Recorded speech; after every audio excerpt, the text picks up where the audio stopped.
नमस्कार लाडके बहिणींनो. आजचा व्हिडिओ खूप शॉकिंग आहे, कारण आज आपण एक असा कन्सेप्ट पाहणार आहोत जो खूप लोकांना समजतच नाही. Ghost entry. मित्रांनो, तुम्हाला वाटतं माझं नाव लिस्टमध्ये आहे, पण सिस्टम म्हणतो तुम्ही एक्झिस्ट करत नाही. हो, घोस्ट एंट्री. मित्रांनो, हा सिच्युएशन कधी तयार होतो? Data mismatch, linking error, duplicate entry. म्हणजे तुमचं नाव आहे पण सिस्टमला मॅच सापडत नाही. मित्रांनो, म्हणून काही लोक म्हणतात नाव आहे पण फायदा नाही. मित्रांनो, हा घोस्ट इफेक्ट आहे. आता एक छोटी स्टोरी. एक व्यक्ती होती, तिचं नाव लिस्टमध्ये होतं.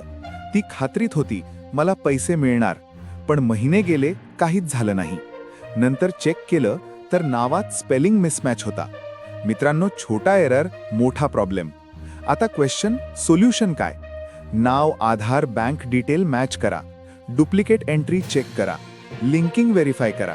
मित्रांनो, सिस्टम एक्झॅक्ट मॅच पाहतो. थोडाही फरक तुम्हाला घोस्ट बनवू शकतो. आजचा व्हिडिओ इथे संपतो.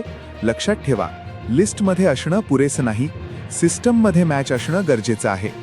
लाडकी बहीण योजनेच्या संबंधित नवीन GR व अपडेट बघण्यासाठी यूट्यूब चॅनल नक्की सबस्क्राईब करा. आणि आत्तापर्यंत तुमचे किती हप्ते आले आणि किती नाही ते कमेंटमध्ये नक्की सांगा. धन्यवाद.